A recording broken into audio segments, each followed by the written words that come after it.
बिस्मिल्लाहिर्रहमानिर्रहीम। Dear students, अस्सलाम वालेकुम। Welcome to English grammar world. आज हम तीसरे लेसन के बारे में पढ़ने जा रहे हैं जिसका नाम है why boys fail in college. Last lecture में हमने इस लेसन के आथर का इंट्रोडक्शन देखा था। आज हम इस लेसन को एनालाइज करेंगे, इस लेसन के बारे में जानेंगे। इसमें कुछ पॉइंट्स बयान किए गए कि बॉयज़ कॉलेज में नाकाम क्यों होते हैं। उन पॉइंट्स को आज हमने डिस्कस करना है। आइए देखते हैं। पहला पॉइंट इसमें सबसे पहले जो बात की गई वो ये है कि two groups of Fehling students, के जो नाकाम होते हैं तलबा, उनके दो ग्रुप होते हैं।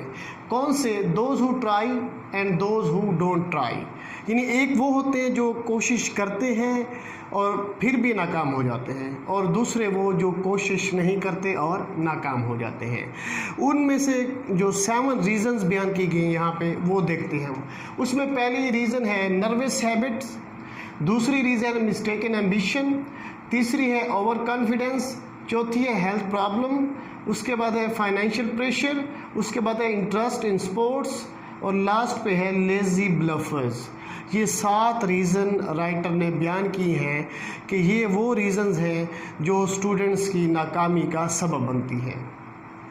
सबसे पहले है नर्वस हैबिट। नर्वस हैबिट में क्या है? Lack of concentration. जब कंसंट्रेट नहीं करते स्टूडेंट अपनी स्टडी की तरफ तो उस वजह से उनको नाकामी होती है। मोस्टली स्टूडेंट ऐसे होते हैं जो बहानाबाजी करते हैं, स्टडी से जान छुड़ाने के लिए कुछ एक्टिविटी अलग ढूंढने की कोशिश करते हैं। एग्जाम्पल लेते हैं, जैसे राइटर ने लेसन में कहा है कि एक बच्चा है कि अगर वो पढ़ने के लिए बैठता है, जब जो ही वो किताब उठाता है तो वो ये सोचता है कि मेरे पास जो पेंसिल पड़ी इसको मैं शार्प कर लूँ, ये सही शार्प नहीं की हुई। उसके बाद फिर वो दूसरी पेंसिल उठाता है कि ये सारी पेंसिल इनको शार्प करना चाहिए, इनको शार्प करने की ज़रूरत है। यानी मतलब है कि वो एक ऐसी एक्टिविटी ढूंढने की कोशिश करता है जिससे वो पढ़ाई से जान छुड़ा सके। तो लैक ऑफ कंसंट्रेशन की वजह से स्टूडेंट जो है नाकामी का सामना करते हैं। और इसमें सबसे पहली बात उसने जो सबसे ज़बरदस्त बात की वो ये है कि by himself can overcome it, कि अगर स्टूडेंट चाहे तो वो खुद उस पर काबू पा सकता है, कोई दूसरा उसको फोर्स करके उसकी आदत को ख़त्म नहीं कर सकता। तो ये इसकी पहली रीज़न है। उसके बाद है मिस्टेकन एम्बिशन। मिस्टेकन एम्बिशन ये मोस्टली हमारे माशरे में ये बात पाई जाती है, और ये हमारे गिरदोनवा में अगर हम झांकें तो वहाँ पे हमें ये चीज़ काफ़ी देखने को मिलती है। मिस्टेकन एम्बिशन में on the part of parents होता है ये, कि कुछ पेरेंट्स अपने बच्चों को फोर्स करते हैं वो करने के लिए जिसमें उनका इंटरेस्ट नहीं होता। अगर हम मतलब है कि देखें कि एक मूवी है 3 इडियट्स। 3 इडियट्स मूवी के अंदर भी बिल्कुल यही बात दिखाई गई है कि वहाँ पे बच्चे मतलब पेरेंट्स जो है वो अपने बच्चों को इंजीनियर बनने के लिए फोर्स करते हैं जबकि वो इंटरेस्टेड नहीं होते। इसके बरक्स वो फोटोग्राफी में इंटरेस्टेड होते हैं। तो मतलब है कि वो यही चीज़ दिखा रहे हैं कि जब बच्चे को आप फोर्स करेंगे वो काम करने के लिए जिसमें वो इंटरेस्टेड नहीं है तो फिर वो नाकामी का सामना करना पड़ता है। और इस तरह से ये सिर्फ बच्चों की नाकामी नहीं बल्कि पेरेंट्स की भी एक नाकामी शो होती है। तो इसमें सबसे जो मतलब मेन बात है कि पेरेंट्स को चाहिए कि वो अपने बच्चों को फोर्स ना करें। अगर वो डॉक्टर बनने के लिए एक अच्छा इंजीनियर बनने के काबिल है तो उसे इंजीनियर ही बनने दें। अगर वो डॉक्टर बनने की बजाय एक अच्छा टीचर बनने के काबिल है तो उसे एक अच्छा टीचर ही बनने दें। उसे फोर्स ना करें, वो काम करने के लिए फोर्स ना करें जो जिसमें उसका इंटरेस्ट ना हो। इससे वो नाकामी का सामना करता है। तो ये सबसे बड़ी बात है। मिसअंडरस्टैंडिंग जो होती है उसमें स्कूल और कॉलेज लाइफ जो है ओवर कॉन्फिडेंस। अब ओवर कॉन्फिडेंस क्या होता है कि ओवर कॉन्फिडेंस का काफ़ी सारे स्टूडेंट्स शिकार होते हैं कि स्टूडेंट्स ये सोचते हैं कि जिस तरह एक स्कूल लाइफ होती है वहाँ पे इजी स्टडी होती है, हम थोड़ी सी मेहनत करके अच्छे मार्क्स हासिल कर लेते हैं, तो इसी तरह एफएससी में पहुँच कर भी हम इजीली 2-3 मंथ हम मेहनत करेंगे उससे हम अच्छे मार्क्स हासिल कर लेंगे। जबकि मैट्रिक और एफएससी में काफ़ी डिफरेंस होता है जिसकी वजह से स्टूडेंट जो है उसी ओवर कॉन्फिडेंस में रहकर मेहनत नहीं कर पाते और नाकामी का सामना करते हैं। तो ये सबसे बड़ी बात है कि उनको चाहिए कि वो ओवर कॉन्फिडेंस अपने अंदर से ख़त्म करें और कंसंट्रेट करें अपनी स्टडी पे, और कॉलेज लाइफ और जो स्कूल लाइफ है उसका डिफरेंस समझें। उसके बाद अगला है पॉइंट के हेल्थ प्रॉब्लम। अब हेल्थ प्रॉब्लम क्या है कि ये मोस्टली ये देखा गया है कि कुछ बच्चे ऐसे होते हैं कि वो दौरान साल या पेपर्स के करीब उनकी तबीयत ख़राब रहती है, पुअर हेल्थ का शिकार रहते हैं वो लोग। और कुछ बच्चे ऐसे होते हैं जो अननोइंगली कुछ बीमारियों से गुजर रहे होते हैं, सफरिंग कर रहे होते हैं, जिनमें ट्यूबरक्लोसिस है, बैड टॉन्सिल्स हैं, तो पुअर डाइजेशन है। तो ये वो चीज़ें हैं मतलब है कि जिसका वो सामना कर रहे होते हैं लेकिन उनको पता नहीं होता, और पेरेंट्स भी इस चीज़ से अनअवेयर होते हैं। जो एग्ज़ाम्स करीब होते हैं उनकी तबीयत ख़राब हो जाती है, वो अपनी स्टडी पे कंसंट्रेट नहीं कर पाते, जिसकी वजह से वो मतलब है कि नाकाम हो जाते हैं। इसके लिए क्या करना चाहिए? कोऑपरेट करना चाहिए, mental and physical cooperation between college staff and school physician, के स्कूल के जो फिजिशियन होते हैं उनको और कॉलेज के स्टाफ को बच्चों की हेल्थ की तरफ कंप्लीट तवज्जो देनी चाहिए। उसके बाद है जी आगे फाइनेंशियल प्रेशर।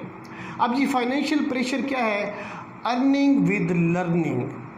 इसमें सबसे बड़ी बात यह है कि मोस्टली बच्चों जो हैं वो गरीब घरानों से ताल्लुक़ रखते होते हैं, और वो अपने एक्सपेंसेस जो कॉलेज के स्टडी के एक्सपेंसेस होते हैं उनको पूरा नहीं कर पाते, जिसकी वजह से उनको अर्निंग विद लर्निंग करनी पड़ती है, यानी पढ़ने के साथ साथ कमाना भी पड़ता है। फिर वो फर्स्ट टाइम अगर अपने कॉलेज में पढ़ने जाते हैं तो सेकंड टाइम किसी शॉप पर काम करते हैं, किसी के पास खड़ जाते हैं, किसी के पास नौकर खड़ जाते हैं। तो इस तरह वो अपने मतलब है किसी न किसी तरीके से अपने एक्सपेंसेस को पूरा करने की कोशिश करते हैं, जिसकी वजह से क्या होता है कि वो अपनी स्टडी को प्रॉपर टाइम नहीं दे पाते, क्योंकि उनका काफ़ी सारा टाइम इसी काम में वेस्ट हो जाता है और वो नाकामी का सामना करते हैं। उसके बाद है जी अगला पॉइंट कि इंटरेस्ट इन स्पोर्ट्स। अब इंटरेस्ट इन स्पोर्ट्स क्या है? एंड लिटरेरी एक्टिविटीज़, कि कुछ स्टूडेंट्स को बहुत ज़्यादा क्रेज़ होता है स्पोर्ट्स का, कि वो स्टडी से ज़्यादा स्पोर्ट्स को प्रेफर करते हैं, कि उनको जब भी मौका मिलता है वो खेल को तवज्जो देते हैं, हर वक्त खेलते रहते हैं, अपनी स्टडी पे कंसंट्रेट बिल्कुल भी नहीं करते। और कहते हैं, इंग्लिश का एक मुहावरा है, आप जानते हैं कि excess of everything is bad, कि हर चीज़ जो हद से बढ़ जाती है तो वो उसका अंजाम बुरा होता है। तो जब वो एक्सेस कर जाती है उनकी स्पोर्ट्स में दिलचस्पी, जो इंटरेस्ट होता है, जिसकी वजह से वो नाकामी का सामना करते हैं, ये उसकी नाकामी की सबसे बड़ी वजह है। अब क्या है? Need for awakening of clear judgement. अब उसके लिए क्लियर जजमेंट की ज़रूरत है कि उनको देखा जाए, अगर वो एक अच्छे स्पोर्ट्समैन बनने के काबिल हैं, कि अगर वो ऐसे कर सकते हैं कि वो आगे जाकर हमें लगता है कि वो इंटरनेशनल लेवल पर खेल सकते हैं, तो तब तो उनको उस पर तवज्जो देनी चाहिए, अदरवाइज़ उनको उनकी स्टडी की तरफ लाना चाहिए। उसके बाद है जी लेज़ी ब्लफर्स, और ये जो लेज़ी ब्लफर्स है ये बहुत ही इम्पॉर्टेंट पॉइंट है इस लेसन का।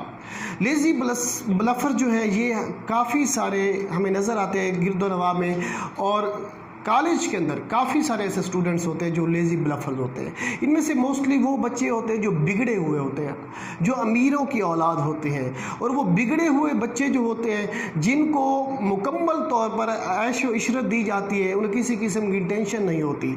और इसके अलावा वो बच्चे जो सिर्फ कॉलेज में जस्ट फॉर फन, कॉलेज में फ़न के लिए जाते हैं, और वो बच्चे अपने कोई भी लेक्चर अटेंड नहीं करते, और इसी वजह से उनको नाकामी का सामना करना पड़ता है, क्योंकि उनकी कोई इंटरेस्ट नहीं होता स्टडी के अंदर। अब इसमें उसने लिखा है कि let them retire to the cold world, तो ऐसे बच्चों को जो है स्कूल से बाहर, कॉलेज से बाहर भेज देना चाहिए।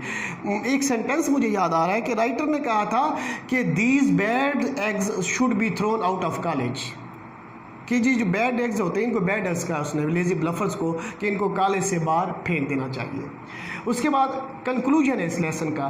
कंक्लूजन में वो क्या कहते हैं? College deans responsibility of the same diagnostic ability as the physicians, कि कॉलेज के जो डीन होते हैं उनको भी चाहिए कि फिजिशियन की तरह वो भी अपने बच्चों की तरफ तवज्जो दें, उनमें जो जो मतलब खामियां हैं उनको दूर करने की कोशिश करें, उनके जो मसाइल हैं उनको हल करने की कोशिश करें।